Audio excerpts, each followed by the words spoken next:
Hi everyone, I'm Rashmita and welcome back to the channel Simple Concepts. So, this is a continuation of our previous lecture India on the Eve of English Advent part 2। सो हमने अपने previous lecture में discuss किया था कि जब English ने अपना power India के ऊपर बढ़ाने की कोशिश की तो उस टाइम क्या सिनारियो था या अलग अलग रीजन्स में क्या सिचुएशंस प्रिवेलिंग थी। जो मुगल्स थे, जो उस टाइम के मुगल एम्परर्स थे, वो लोग क्या कंडीशंस फेस कर रहे थे या क्या डिफिकल्टी फेस कर रहे थे, ठीक है, और वो कैसे इंग्लिश को हेल्प कर रहा था। और ये जो हम इस पार्ट में है, इस पार्ट में हम ये डिस्कस करने वाले हैं कि उस टाइम पे क्या इकोनॉमिक कंडीशन थी या क्या सोशल कंडीशन थी इंडिया की, ठीक है। और हम ये भी डिस्कस करेंगे कि जो वो वीक रूलर्स थे जिनके बारे में हमने अपने प्रीवियस लेक्चर में डिस्कस किया है, उनकी ऐसी क्या क्या एक्टिविटीज थी, उन्होंने क्या क्या किया जिसकी वजह से जो उनका डाउनफॉल है वो और होता ही चला गया और इंग्लिश का पावर इंडिया में बढ़ता ही चला गया। You are going to get all of these PDF इन सब लेक्चर्स की PDF आपको हमारे टेलीग्राम ग्रुप पे मिल जाएगी।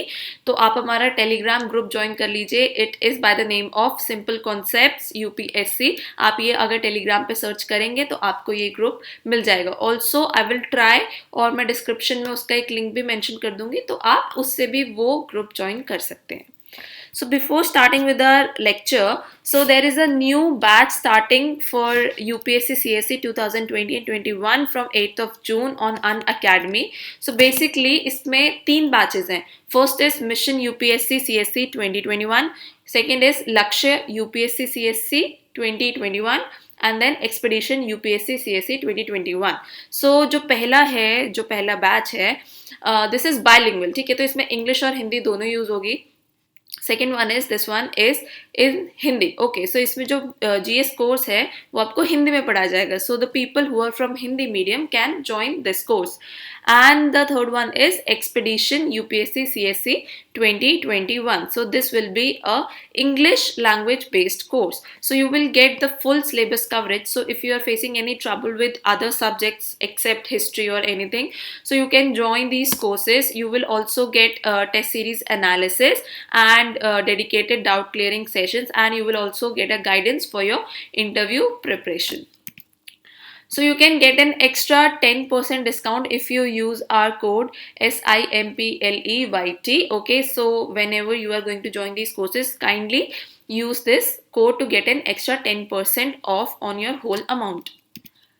Also, there is a All India mock test for UPSC CSE prelims which is going to held on 21st of June. You can enroll it for free. This is being reviewed by the academic directors, Mr. Rakesh Verma, Mr. Mrunal Patel, and Mr. Atish Mathur. Okay, so this will give you ground reality कि आपको कैसे prepare करना है and like आप कितना पीछे हैं बाकी सबसे, ठीक है, प्रिपरेशन में। So you can accordingly actually buckle up for your UPSC 2020. So let's get started with the lesson. So okay, cause of decline of Mughals. So these were the causes जिनकी वजह से जो मुगल एम्पायर है उसका decline हो रहा था, ठीक है। सो एक बार हम रफली देख लेते हैं क्या क्या थे। First was shifting allegiance of zamindar, second jagirdari crisis, third rise of regional aspirations and economic and administrative problem. So ये जो इकोनॉमिक एंड एडमिनिस्ट्रेटिव प्रॉब्लम है और राइज ऑफ रीजनल एस्पिरेशंस, इनको हम और डिटेल में पढ़ेंगे इसी लेक्चर में। सो फर्स्ट लिस्ट कि हम स्टार्ट करते हैं कि कैसे कैसे क्या हो रहा था और ये शिफ्टिंग एलिजेंस ऑफ जमींदार और जागीरदारी क्राइसिस क्या थे। सो बेसिकली क्या हो रहा था उस टाइम कि zamindars were hereditary owners of the land, ठीक है। You all know what zamindar is. So their land जिनमें ऑलरेडी जमींदार जो है वो उस लैंड के ओनर्स थे, ठीक है, and they used to enjoy a privilege over the land, ठीक है। जो खेती करते थे वो लोग अलग होते थे और जो हेरिडिटरी ओनर्स थे they were different. Okay, so जो हेरिडिटरी ओनर्स थे उनको कुछ मेहनत नहीं करनी पड़ती थी, उनको बेसिकली जो वो जमीन थी वो ऑलरेडी उनके पूर्वजों से मिलती आ रही थी, and they were also generally known as rais, rajas, Thakur, khuts and Deshmukhs. Okay, so जहां पे भी आपको ये सब वर्ड्स दिखते हैं तो आप समझ जाइए कि they were zamindars. Okay, so they basically helped in collection of revenue and local administration. तो अगर आप किसी भी एरिया में बहुत पावरफुल है, ठीक है, उस टाइम जमींदार बहुत पावरफुल हुआ करते थे, सो ऑब्वियसली आपका कोई ना कोई तो रोल प्ले होगा ना लोकल एडमिनिस्ट्रेशन में, ठीक है। तो उस टाइम यही होता था कि जो जमींदार थे they basically help in the collection of revenue of their area, ठीक है। तो वो बेसिकली जो उनका लैंड था उस पे से जो रेवेन्यू कलेक्ट करके वो मुगल एम्पायर को देते थे। So what actually Mughal tried was, because जमींदार जो है वो ज्यादा पैसा लेते थे, ठीक है, और उसकी वजह से जनता थी, जो नॉर्मल पॉपुलेशन थी, वो बहुत ज्यादा डेट में आ गई थी, ठीक है, because they use to charge high amounts. Okay, so what actually Mughal try to do is कि उन्होंने डायरेक्ट पेजेंट से कांटेक्ट करने का कोशिश किया कि हम डायरेक्ट उनसे ही जो है वो सारा रेवेन्यू कलेक्ट करेंगे, बट दे एक्चुअली फेल, ठीक है। This is practically not possible कि आप एक एक इंसान के पास जाके उनसे रेवेन्यू कलेक्ट करो, and basically you actually need somebody, ठीक है, लोकल एडमिनिस्ट्रेटर आपको चाहिए ही होता है आज की गवर्नमेंट में भी, कि इट इज नॉट पॉसिबल कि आप छोटे छोटे कस्बों में जाके अपना रेवेन्यू कलेक्ट करोगे कुछ भी। तो उसके लिए क्या होता है, पंचायत होती है या उसके ऊपर ब्लॉक एडमिनिस्ट्रेशन होता है, तो उन सबको ये सब चीजें दी जाती हैं, ठीक है।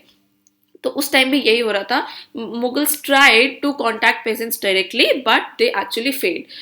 तो क्या हुआ, जो जमींदार थे उस टाइम के, ठीक है, उन्होंने क्या सोचा कि क्योंकि वीक रूलर्स थे मुगल्स के, तो जो नोबिलिटी था, नोबिलिटी बेसिकली जो राजा का दरबार होता है उसमें जितने भी नोबल्स होते हैं आपके, ठीक है, जैसे कोई नवाब है या कोई और है या कोई रेवेन्यू कलेक्टर है, ठीक है, तो उन सब से मिलजुल के तो उन्होंने क्या किया, उस एडवांटेज लेना शुरू किया वीक एम्पायर का। उन्होंने सोचा कि अभी वीक एम्पायर है तो हम क्या करते हैं, जो ये एरिया हमारे पास है हम इसको एक सेपरेट किंगडम बना लेंगे, ठीक है। तो उन्होंने नोबिलिटीज के साथ मिल के, ठीक है, उनको एडवांटेज दे के या उनको पैसा ऐसा खिला के अपना एक अलग अलग एम्पायर कार्व आउट करना शुरू कर दिया था। तो बेसिकली वो क्या होता था, उनको बाद में जो है वो पहले ही एक साथ पैसा दे देते थे और बाद में उनको काइंड ऑफ रेवेन्यू नहीं देना पड़ता था। वो ले तो लेते थे पेजेंट से रेवेन्यू, लेकिन वो बाद में मुगल एम्पायर को नहीं देते थे, ठीक है। So this was happening with the zamindars.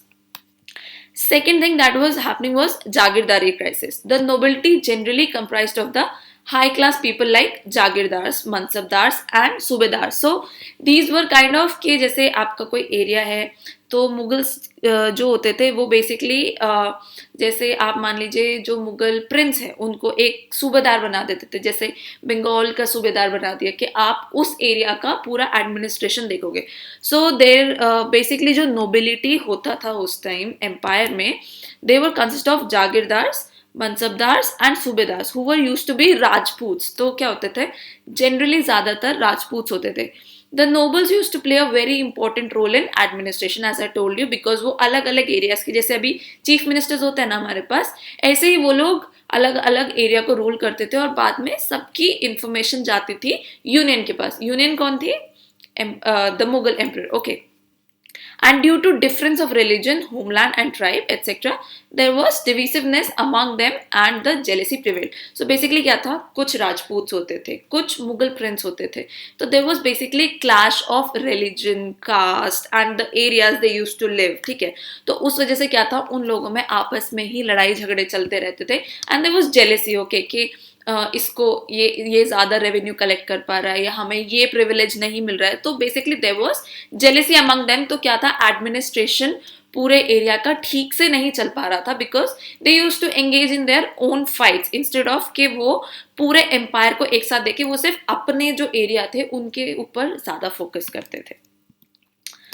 The third thing that was happening was rise of regional aspirations. So what was happening was कि many regional groups like Jats, Rajputs, Marathas tried to fought with Mughals to create kingdom of their own. So what they were doing was कि because जो Mughal empire था वो धीरे धीरे खोखला सा हो गया था, they were no strong ruler at that time. तो जो रीजनल रूलर्स थे, ठीक है, जैसे जाट्स हो गए या राजपूत्स हो गए या साउथ पे मराठास हो गए, they actually started battles with the Mughals to create their own kingdom, ठीक है। उन्होंने क्या सोचा कि हम अपना एक सेपरेट किंगडम बना लेंगे जिसके ऊपर जो मुगल एम्पायर है उसका कोई शासक नहीं होगा। They didn't win it during reign of Aurangzeb, but it influenced the political future of the empire. ये सब झगड़े हो रहे थे औरंगजेब के टाइम पे, but since Aurangzeb was comparatively stronger than the later rulers, ठीक है, तो उस टाइम पे दे डिडेंट सक्सीड, ठीक है, ये सब जो मराठास और राजपूत थे, they didn't succeeded in their intentions, okay, but it actually influence the political future of empire, कि लड़ाई झगड़े तो शुरू हो गए थे, they were just finding an opportunity कि कब हमें वो टाइम मिले और हम उसके ऊपर एकदम से एक्शन ले लें और अपना एक अलग से रीजनल जो एक एरिया है उसको कार्व आउट कर लें. So the later Mughals adopted a policy of reconciliation, but it was already too late and Rajputs denied to trust Mughals. So starting में क्या हुआ था, जो मुगल्स थे वो प्रोमिसेस करते थे राजपूत से कि हम आपके ऊपर हमला नहीं करेंगे, ठीक है, एक रिकंसिलेशन कर लेते हैं कि आप हमें ये एरिया दे दो या इतना हमको पैसा दे दो, ठीक है, और हम आपके ऊपर अटैक नहीं करेंगे.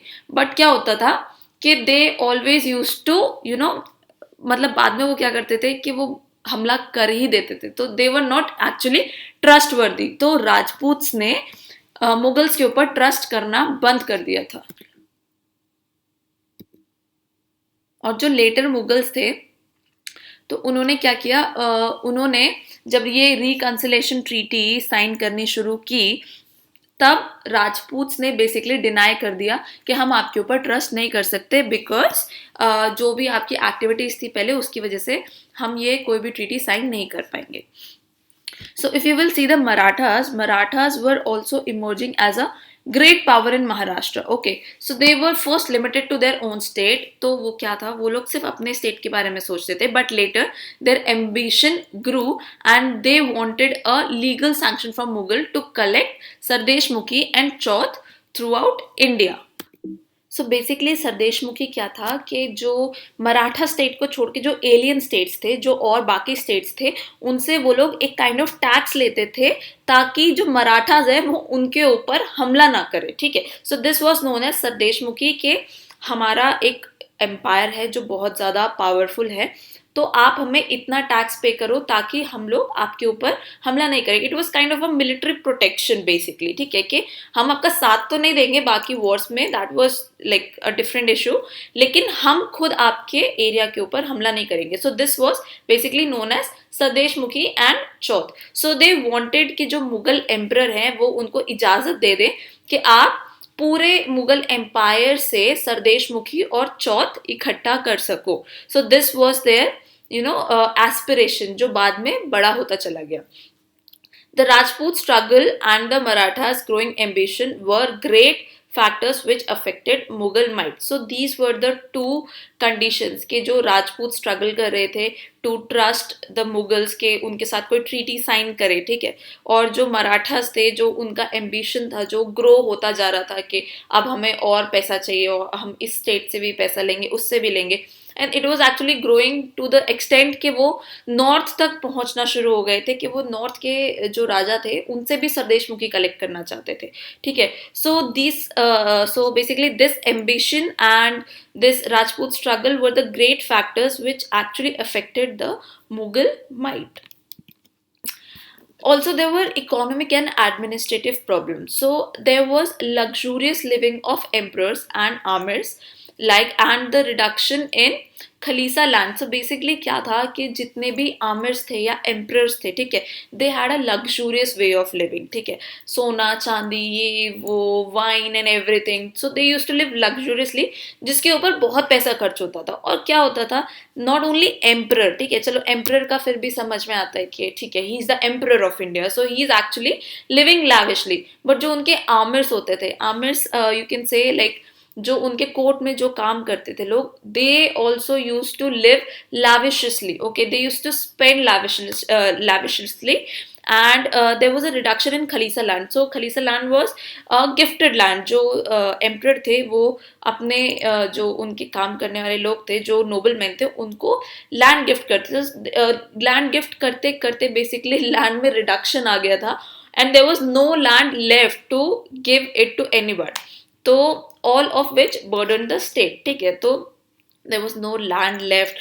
तो क्या होता था, एक ही लैंड को वो डिवाइड कर करके बाकी प्रिंस में या इसको दे रहे उसको दे रहे. So basically there was very congested, जो पूरा सिस्टम तो बहुत कंजस्टेड हो गया था कि आपस में नोबल्स खुद ही लड़ रहे हैं, खलीसा लैंड नहीं है, रेवेन्यू नहीं जनरेट हो पा रहा है because of the zamindars. Zamindars अपनी अलग एक रीजनल सोसाइटी बसाना चाहते हैं कि वो बाद में टैक्स ही नहीं पे करेंगे, ठीक है। ऊपर से जो मराठाज है वो अपनी अलग पावर स्टैब्लिश करना चाहते थे। So all of these factors basically helped in the decline of Mughal, ठीक है, कि वो basically these were the factors which actually gave momentum. इन चीज़ों की वजह से जो मुगल एम्पायर शायद 100 साल में डाउनफॉल होता, उसका पहले 10 साल में ही होना शुरू हो गया था, ठीक है। So basically the expenditure of the state was exceeding it's income, तो इतना इनकम आ नहीं रहा था जितना बेसिकली एक्सपेंडिचर हो जा रहा था।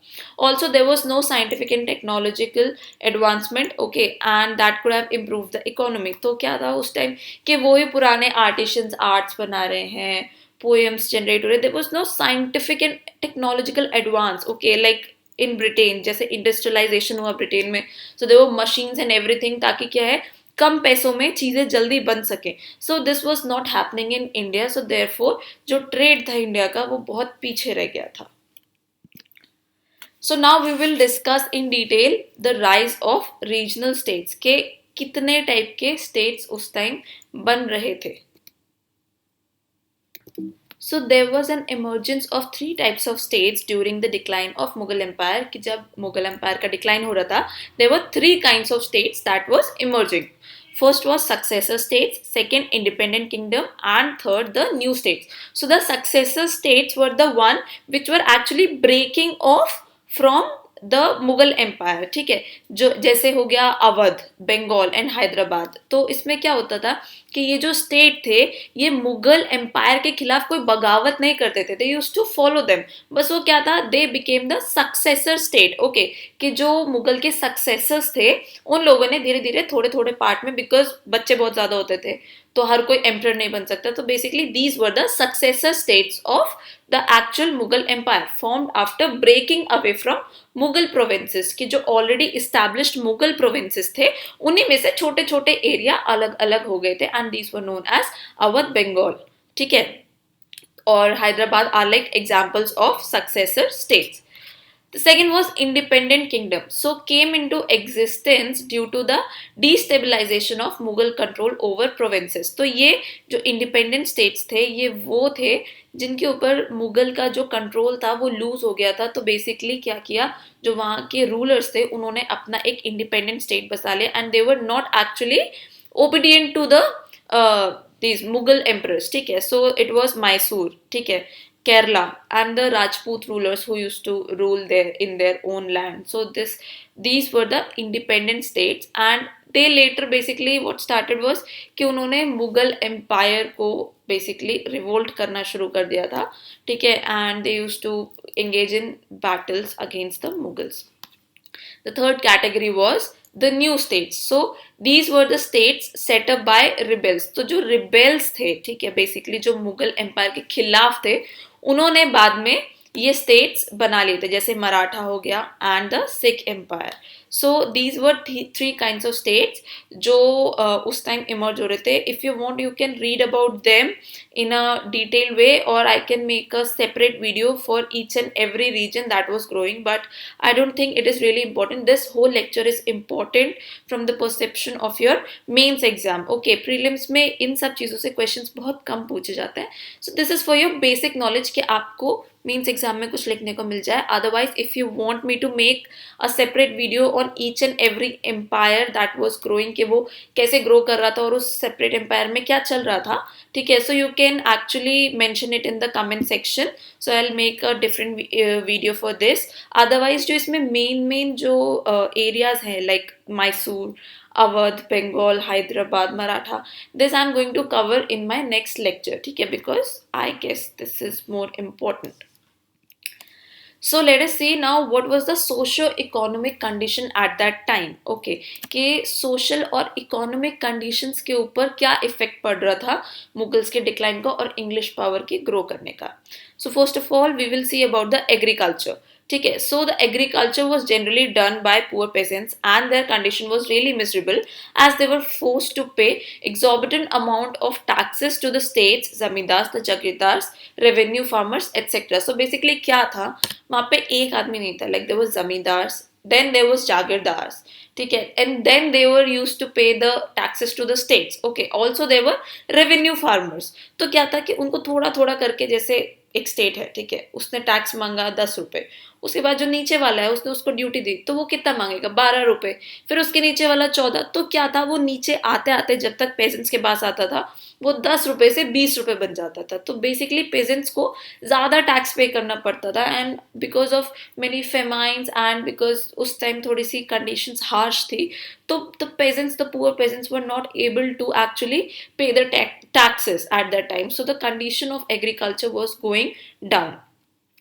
Second, we will see about the trade and industry. So because of the large production of handicrafts, India did not used to import foreign goods on a large scale. तो क्या था, India जो है वो बहुत ज़्यादा फॉरेन गुड्स इंडिया में import नहीं करता था, because it was self sufficient in the handicrafts and everything. ठीक है, हैंडीक्राफ्ट्स बहुत लार्ज स्केल पे इंडिया में प्रोड्यूस होते थे. ऑल्सो जो उनकी डिमांड थी, उन हैंडीक्राफ्ट्स की डिमांड वो फॉरेन मार्केट्स में बढ़ ही रही थी, वो कम नहीं हो रही थी. Hence its exports were more than imports. Okay, so जो इंडिया के जो एक्सपोर्ट थे, जो वो हैंडीक्राफ्ट एक्सपोर्ट करता था, उससे वो ज़्यादा थे instead of the imports. So what they use to do was they were use to tackle this by balance of import of silver and gold.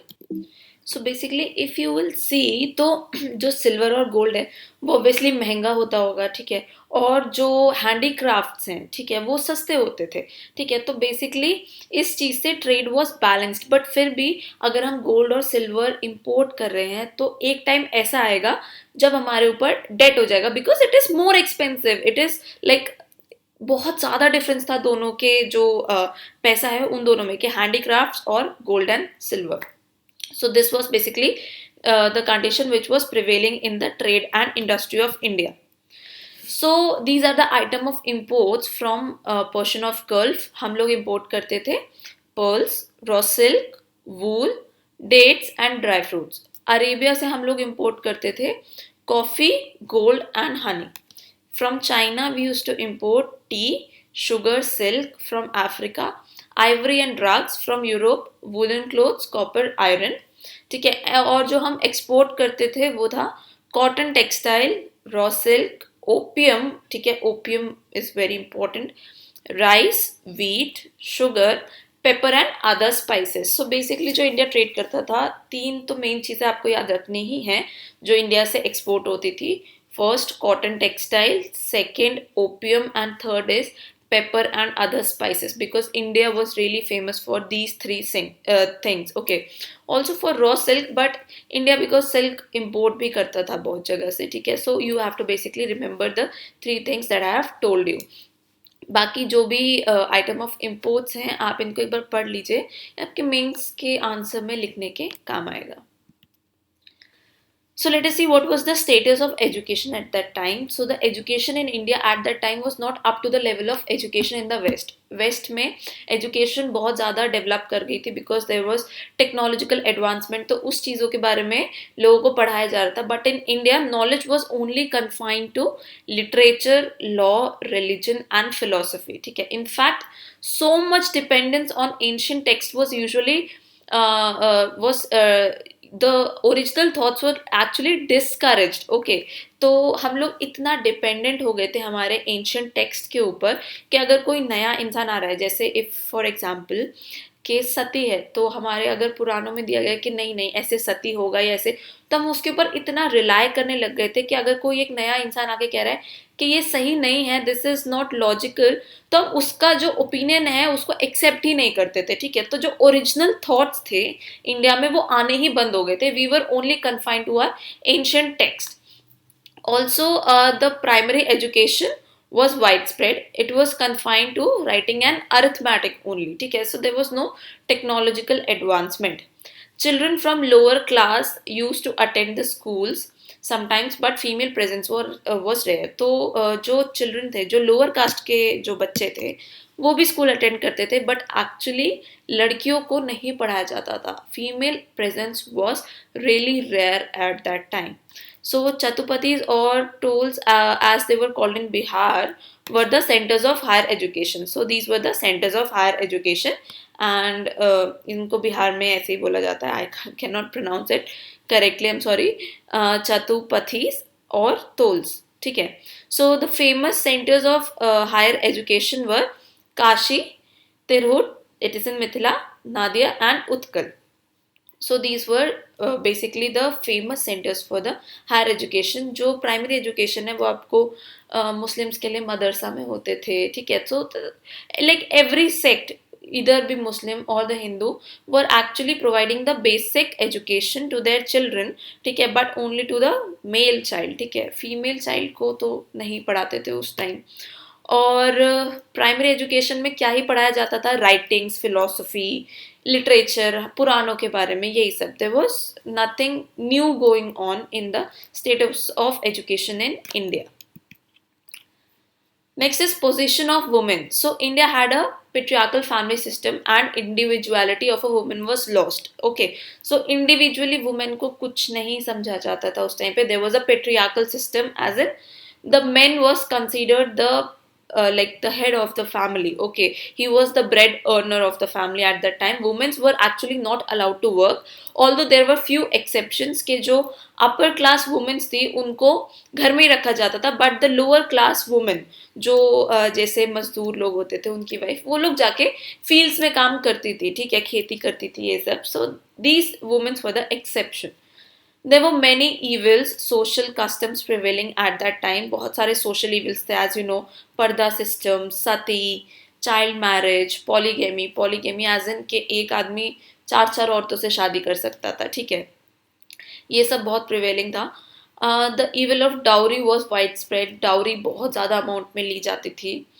The Sawai राजा जय Singh and Maratha general Parshuram Bhau tried to promote widow remarriage, but they failed. Okay, so इन दोनों ने window remarriage को revive करने की कोशिश की. सोचा कि ठीक है हम कुछ नहीं कर सकते थे, बट जो विडोज हैं उनकी रीमैरिज को प्रमोट कर सकते हैं. But they actually failed because उस टाइम इंडियन सोसाइटी की वो कंडीशन नहीं थी कि वो ये सब चीज़ें एक्सेप्ट कर सके अपने आप में. It was against their ego basically. Okay, so this was the position of womens in India.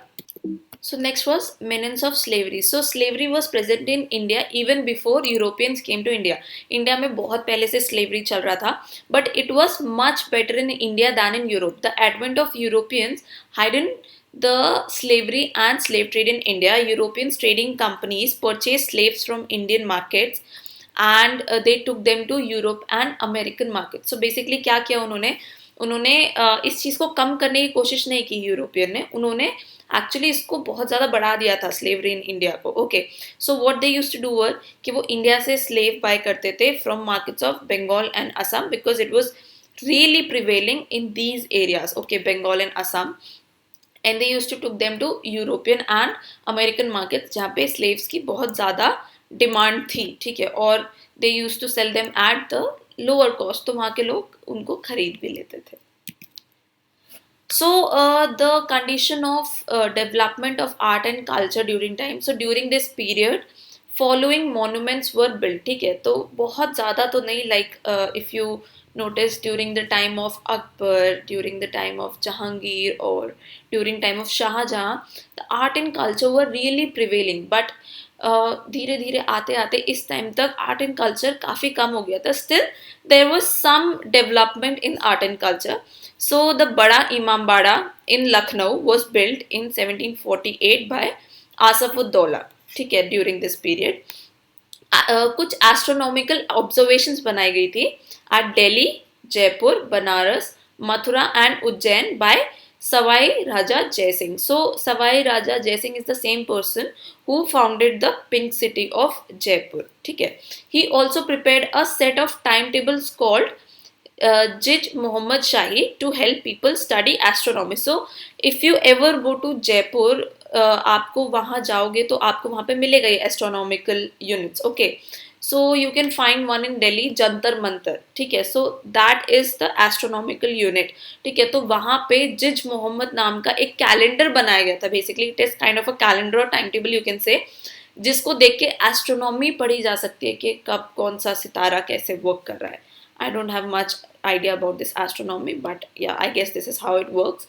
So उसको कहते थे Zij Mohammad Shahi, and it was built by Sawai Raja Jaisingh at Delhi, Jaipur, Banaras, Mathura and Ujjain. Okay, 5 places. I have seen Delhi and Jaipur, so you might have seen in Banaras, Mathura or Ujjain, or if you haven't, so you must go there and see.